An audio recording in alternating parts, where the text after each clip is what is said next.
Hello aspirant, कैसे हैं आप सभी। आई होप आप सभी अच्छे होंगे और मन लगा के पढ़ रहे होंगे। देखिए, आज हम इस वीडियो में पढ़ेंगे वैदिक सभ्यता में जो वेदों की रचना की गई थी उस काल में। तो उसके बारे में पढ़ेंगे। सबसे पहले थोड़ा सा इंट्रोडक्शन बता देती हूँ कि वैदिक सभ्यता में क्या हुआ था। आर्यों का आगमन हुआ था और इसका जो टाइम पीरियड था वो कितना था, 1500 से लेके 600 बीसी तक का इसका टाइम पीरियड था। तो इसको वैदिक सभ्यता को दो काल में विभाजित किया गया था। जो पहला था उसको बोला गया था ऋग वैदिक काल और दूसरा जो था उसको बोला गया था उत्तर वैदिक काल। ऋग वैदिक जो काल था वो चला था 1500 से लेके 1000 बीसी तक। ठीक है, 1500 से लेके 1000 बीसी तक ऋग वैदिक काल चला था और 1000 बीसी से लेके 600 बीसी तक जो था वो उत्तर वैदिक काल था। तो जो 1000 बीसी से लेके 1500 बीसी से लेके 1000 बीसी तक में जो काल था उसको क्या बोला गया है, ऋग वैदिक काल। तो ऋग वैदिक काल में ही क्या है, ऋग्वेद की रचना हुई थी। तो ये ऋग्वेद पढ़ने से पहले सबसे पहले हम ये जानेंगे साथियों कि वेद होते क्या हैं। ठीक है, तो वेद जो है वो संस्कृत भाषा विद धातु से बना है। ठीक है, ड्राइव हुआ है। ठीक है, जिसका मतलब क्या होता है, ज्ञान होता है। ये किसी भी पुरुष के द्वारा नहीं लिखा गया है। ये जो है ये किसी पुरुष के द्वारा नहीं लिखा गया है, इसीलिए इसको क्या बोला गया है, अपुरुषय बोला गया है। और इसका जो संकलन है, जो कंपाइलेशन है, वो किसके द्वारा किया गया है, कृष्ण द्वैपायन वेद व्यास के द्वारा किया गया है। ठीक है, और इसमें है क्या, भगवान के उपदेश हैं बेसिकली। ठीक, और जो 3 वेद थे, ऋग्वेद हो गया है ना, ऋग्वेद, सामवेद, यजुर्वेद, तो इनको क्या बोला जाता है, वेद त्रयी बोला जाता है। ठीक है, वैसे टोटल जो वेद हैं वो कितने हैं, टोटल जो वेद हैं वो हैं 4। ठीक है, क्योंकि पहले कितने थे, 3, तो वेद त्रयी बोला गया। चौथा जो वेद था अथर्ववेद, ये बाद में आया है। ठीक है, तो ऋग वैदिक काल में किस वेद की रचना की गई, ऋग वैदिक काल में ऋग्वेद की रचना हुई है। ठीक है, और जो वेद हैं उनकी जो रचना है वो कौन से काल में हुई है, उत्तर वैदिक काल में। जैसा कि मैंने बताया था उसका टाइम पीरियड कितना था, इसका था 1500 से लेके 1000 बीसी तक और उसका था 1000 से लेके 600 बीसी तक, उत्तर वैदिक काल का। ठीक है, अब इन्हीं वेदों को क्या बोलते हैं, चारों को मिला के संहिता के नाम से भी जाना जाता है। अब जो वेद है, पहला जो वेद है ऋग्वेद, जिसका टाइम पीरियड क्या बताया था मैंने साथियों, इसका बताया था 1500 से लेके 1000 बीसी तक का जो पीरियड था, उस काल में जो रचना की गई थी जिस वेद की, उस वेद को क्या बोला गया, ऋग्वेद बोला गया। और उस काल को क्या बोलते थे, ऋग्वैदिक काल बोलते थे। तो सबसे पहले हम जानेंगे कि ऋग्वेद जो है वो सबसे प्राचीन वेद है और सबसे बड़ा वेद है। इसमें जो मंत्र हैं टोटल वो कितने हैं, 1580 मंत्र हैं। ठीक है, इसमें जो है वो मंत्रों की मतलब मंत्र जो है वो कितने हैं, 1580।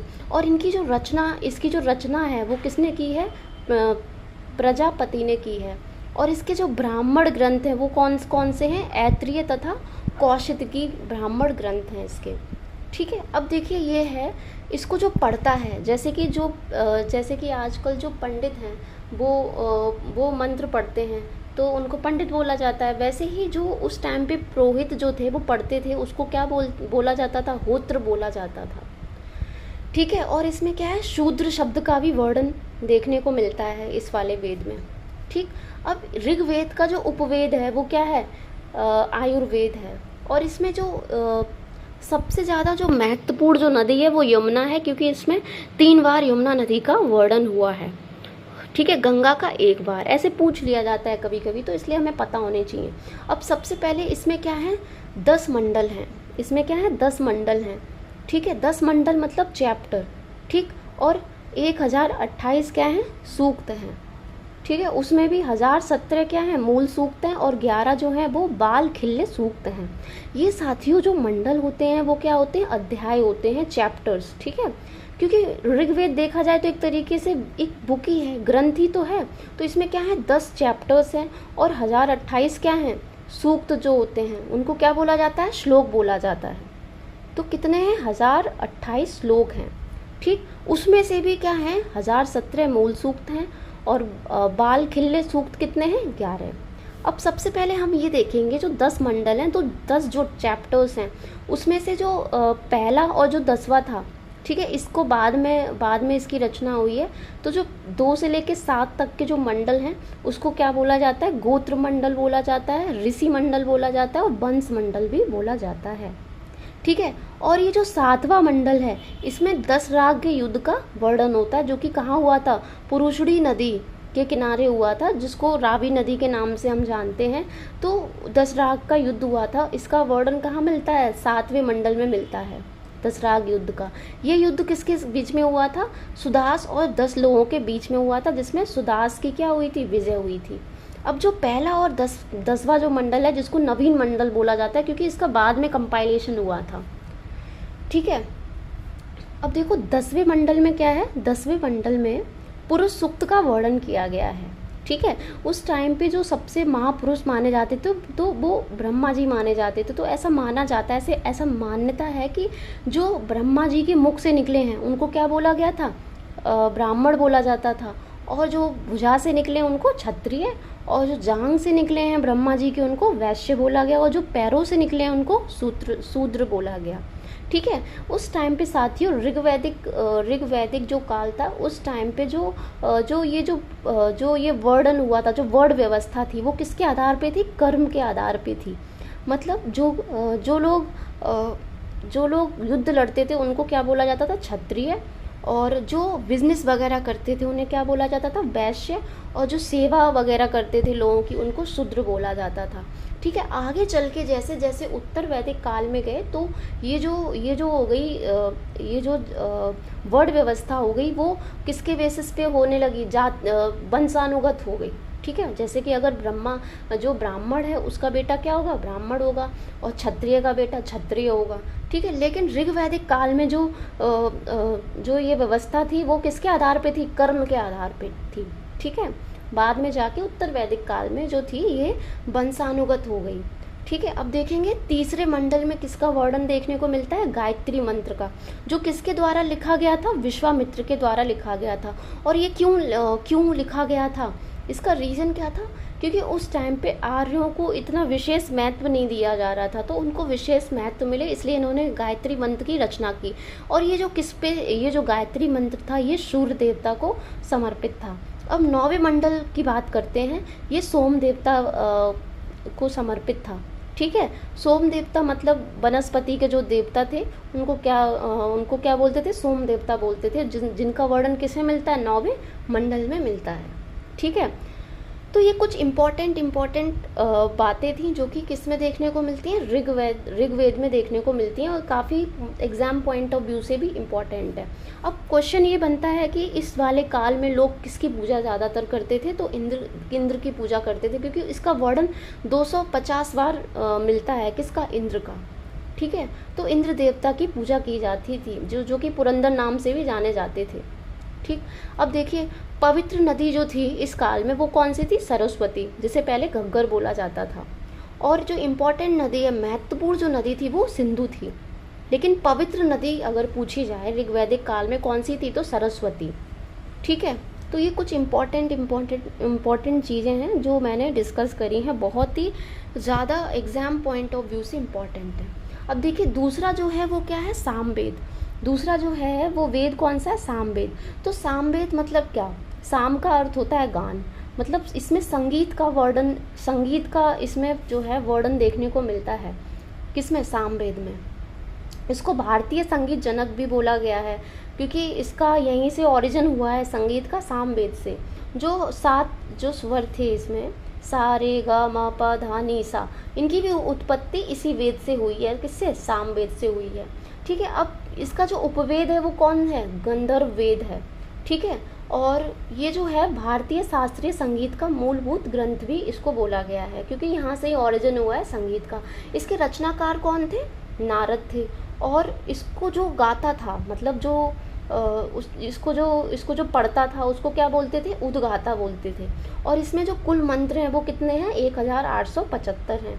और इसमें ये जो है सामवेद में किसकी ज़्यादातर स्तुति देखने को मिली है, इसकी स्तुति की सूर्य की स्तुति इसमें देखने को मिली है। और जो इसका ब्राह्मण ग्रंथ है वो कौन है, पंचविश है और तांडे है। ठीक है, और बस ठीक है। तो ये कुछ इम्पॉर्टेंट हैं किस पे, सामवेद में कुछ इम्पॉर्टेंट पॉइंट्स थे। ठीक है, अब हम देखेंगे यजुर्वेद के बारे में देखेंगे। यजुर्वेद, इसमें यजुर्वेद में क्या देखने को मिलता है साथियों, यज्ञों के नियम या विधानों की चर्चा जो है किस में देखने को मिलती है, यजुर्वेद में देखने को मिलती है। ठीक है, और ये कर्मकांडीय वेद भी है क्योंकि इसमें यज्ञों के नियम और विधानों के बारे में देखने को मिलता है, इसीलिए ये कैसा वेद है, कर्मकांडीय वेद है। इसको जो पढ़ता था उसको क्या बोलते थे, अथर्वयु बोलते थे। और इसमें यज्ञ और युद्ध के बारे में भी वर्णन देखने को मिलता है। ठीक है, यजुर्वेद जो है वो गद्य और पद्य में लिखा गया है। इसके जो ब्राह्मण ग्रंथ हैं वो कौन है, शतपथ इसका ब्राह्मण ग्रंथ है। ठीक है, और इसको दो भागों में विभाजित किया गया है, एक तो है शुक्ल यजुर्वेद, दूसरा है कृष्ण यजुर्वेद। जो शुक्ल यजुर्वेद है वो पद्य में लिखा है और ये गद्य और पद्य में दोनों में लिखा गया है। ठीक है, अब इसकी जो रचना है वो किसने की थी, विश्वामित्र ने की थी। और इसका जो उपवेद है वो धनुर्वेद है। देखिए साथियों, जो ओम शब्द है, ठीक है, इसका जो वर्णन है वो किस में मिलता है, कठोपनिषद। जो कठोपनिषद है वो किससे संबंधित है, यजुर्वेद से संबंधित है। और जो अंतिम अध्याय है इसका, उसमें किसका वर्णन देखने को मिलता है, ईशोपनिषद का इसमें जो है वर्णन देखने को मिलता है। कंठोपनिषद में एक और कहानी की चर्चा हुई है, यम नचिकेता। ठीक है, इनकी कहानी की चर्चा हुई है किसमें, कंठोपनिषद में हुई है। ठीक, तो ये कुछ इम्पॉर्टेंट पॉइंट्स हो गए यजुर्वेद से रिलेटेड। अब हम बात करते हैं साथियों अथर्ववेद से। अथर्ववेद जो है वो किससे जाना जाता है, जादू, मंत्र, टोना, टोटका, औषधि, और इसमें जो है ये चीज़ें मिलती हैं देखने को, तो इसको क्या बोला जाता है, अथर्ववेद, जो कि साइंस से रिलेटेड है क्योंकि इसमें औषधियों की चर्चा हुई है। ठीक है, अब बात करते हैं इसमें सूक्त कितने हैं। मैंने क्या बताया था, सूक्त मतलब श्लोक। तो इसमें 731 जो है वो श्लोक हैं और 20 अध्याय हैं, मतलब चैप्टर हैं, और 6000 मंत्रों का इसमें क्या गया है, संकलन किया गया है। ठीक है, अब देखो इसको अथर्ववेद क्यों बोला गया, क्योंकि इसकी रचना जो है वो किसके द्वारा की गई थी, अथर्व अंग्रिस के द्वारा। ठीक है, अथर्व और अंग्रिस के द्वारा की गई थी, इसीलिए इसका एक और नाम है साथियों, अथर्व अंग्रिस है नाम इसका। ठीक है, अब देखो यहाँ पे जो इस मुंडको उपनिषद जो है वो किससे संबंधित है, अथर्ववेद से संबंधित है। मुंडको उपनिषद में क्या देखने को मिलता है, जो राष्ट्रीय वाक्य है सत्यमेव जयते, वो कहाँ से लिया गया है, मुंडको उपनिषद से लिया गया है। ठीक है, पहली बार जो अवधारणा आई थी कि पृथ्वी हमारी माता है, ठीक है, वो कहाँ से आई थी, यहीं से आई है, अथर्ववेद से। ठीक है, और इसका कोई भी अरण्यक साहित्य नहीं है। अरण्यक साहित्य क्या होते हैं, जो जंगलों में लिखे गए थे साहित्य, ऐसे साहित्य जो जंगलों में बैठकर लिखे गए थे, तो इसका कोई अरण्यक साहित्य नहीं है। अब इसके बात कर लें अगर हम उपवेद की, तो इसका उपवेद क्या है, अथर्ववेद का शिल्पवेद। और जो इसका जो ज्ञाता है उसको क्या बोला गया है, ब्रह्मा बोला गया है। ठीक है, और इसको संकलन करता कौन है, इसके विश्वामित्र हैं। और इसमें 2 महाजनपदों का जिक्र देखने को मिलता है, मगध और वैशाली का। थैंक यू दोस्तों, आई होप आप सभी को ये वीडियो बहुत अच्छा लगा होगा। ज़्यादा से ज़्यादा लाइक करें, सब्सक्राइब करें, ठीक है, और शेयर करें।